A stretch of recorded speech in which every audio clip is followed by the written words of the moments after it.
हमारी बात फेसबुक से हुई थी। मैं एक दिन वैसे ही अपनी फ्रेंड लिस्ट चेक कर रहा था, तो वहाँ मुझे एक नाम मिला जो सब नामों से अलग था। मुझे वो नाम बहुत अच्छा लगा, तो मैंने उसकी आईडी ओपन की और उसकी पोस्ट को देखने लगा। उसे शायरी का बहुत शौक़ था। उसने शायरी पर बहुत सारी पोस्ट कर रखी थी।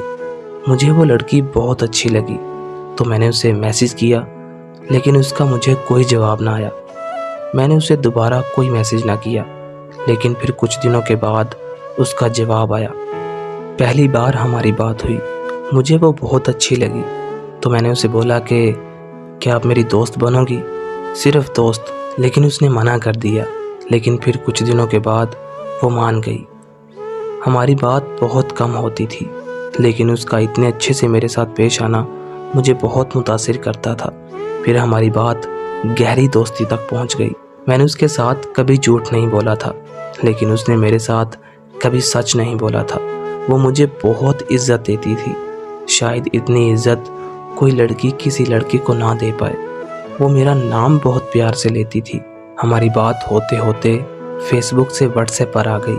हमारी दोस्ती इतनी गहरी हो गई कि हमारा एक दूसरे के बिना एक मिनट भी गुजारा नहीं होता था। मेरे एक दोस्त को हमारे बारे में सब पता था। वो मेरी बहुत फिक्र करती थी, मुझे नमाज़ पढ़ने का बोलती थी। मुझे उसकी ये बातें उसका दीवाना बना रही थी। जब भी जुमे का दिन आता तो मुझे कहती कि चलो चलो जल्दी उठो, जुमे की नमाज़ पढ़ कर आओ और फिर मुझे मैसेज करना। मेरा और उसका साथ बहुत अच्छा गुजर रहा था। मैं जब भी उससे नाराज़ होता तो मैं अपना नंबर बंद कर देता। वो अक्सर मुझसे कहती थी कि तुम अपना नंबर बंद कर देते हो, अगर मुझे कुछ हो गया तो तुम्हें कैसे पता चलेगा? फिर मैंने एक दिन उससे कहा कि मुझे तुम छोड़ दो, मुझे ये बेनाम रिश्ते नहीं पसंद। तो उसने मुझे कहा कि मुझे तुमसे मोहब्बत है, क्या तुम मुझसे शादी करोगे? मैं बहुत खुश हुआ। ज़िंदगी में इतनी खुशी मुझे कभी नहीं हुई जितनी उस दिन हुई थी। मैं जीने लगा था। मुझे ऐसे लगता था कि जैसे ज़िंदगी जीने का मकसद मिल गया हो। लेकिन मेरी ये खुशी सिर्फ कुछ दिन की थी। वो चंद दिन में बदलने लगी। उसने मुझे टाइम देना कम कर दिया। मैं उसके इंतज़ार में रोता रहता, लेकिन उसे कोई फ़र्क ना पड़ता। मैंने उसे एक दिन कहा कि मैं तब तक तुम्हारे साथ हूँ जब तक तुम्हें मेरी ज़रूरत है।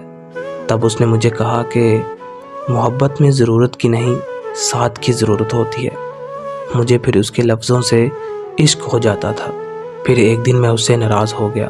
उसने मुझे बोला कि आज मैंने एक लड़के को देखा, वो मेरी तरफ ही देख रहा था, बहुत प्यारा था। मुझे उसकी इस बात पर बहुत गुस्सा आया। मैं उससे बहुत नाराज़ हो गया। मैंने 2 दिन तक अपना नंबर बंद रखा। 2 दिन के बाद मैंने जैसे ही अपना नंबर ऑन किया तो उसका मैसेज आ गया कि एक बार मेरी बात तो सुन लो।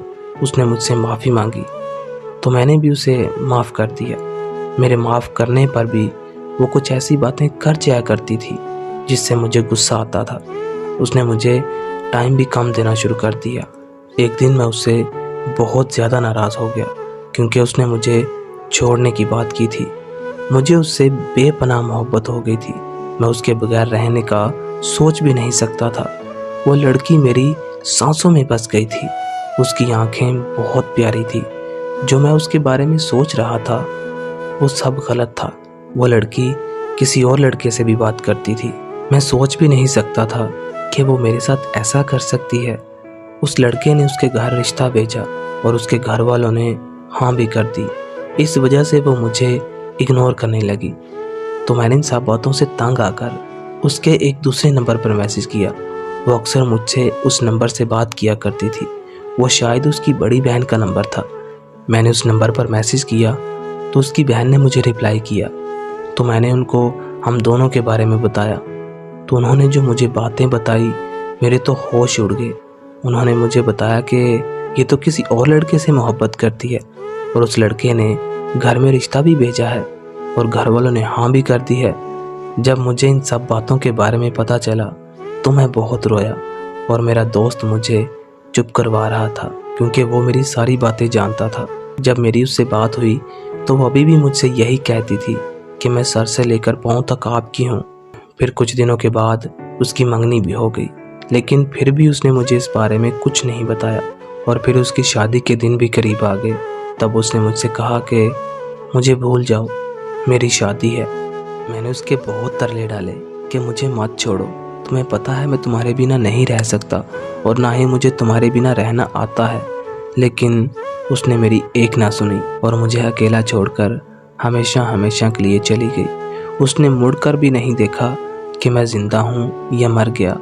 वो सब जानती थी कि मैं उसे कितना प्यार करता हूँ, लेकिन उसने एक बार भी पीछे मुड़कर नहीं देखा। मैं आज भी उसे बहुत याद करता हूँ, लेकिन शायद उसे मेरी कभी याद भी नहीं आई, इसीलिए तो उसने कभी मुझे मुड़कर भी नहीं देखा। मेरा हाल तक नहीं पूछा कि मैं ज़िंदा हूँ कि मर गया। वो जानती थी कि मैं उसके बिना नहीं रह सकता, लेकिन फिर भी वो मुझे छोड़कर चली गई।